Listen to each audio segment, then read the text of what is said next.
अक्कलकोट तालुक्यातील 73, बार्शीतील 15, करमाळ्यातील 51, माढ्यातील 82, माळशिरसमधील 43, मंगळवेढ्यातील 24, मोहोळमधील 72, पंढरपुरातील 72, सांगोल्यातील 61, उत्तर सोलापूरमधील 23 व दक्षिण सोलापूर तालुक्यातील 51 ग्रामपंचायतीची मुदत फेब्रुवारी अखेर संपणार आहे. आता ग्रामपंचायतीच्या निवडणुकीसंदर्भात मोठी अपडेट समोर आली आहे.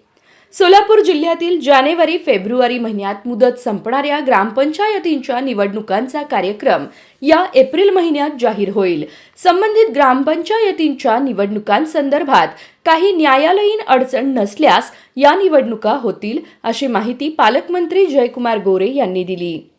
राज्य निवडणूक आयोगाने ग्रामपंचायतीच्या पोटनिवडणुकीसाठी प्रारूप मतदार यादीचा कार्यक्रम जाहीर केला आहे. एप्रिलमध्ये पोटनिवडणुका होण्याची शक्यता आहे.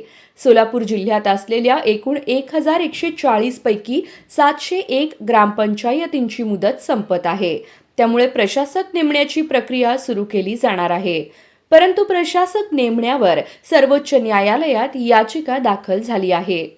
मुख्यमंत्री देवेंद्र फडणवीस यांनी सरपंच निवडीसाठी आणलेली जनतेतून सरपंच ही पद्धत याही निवडणुकीत वापरली जाणार आहे.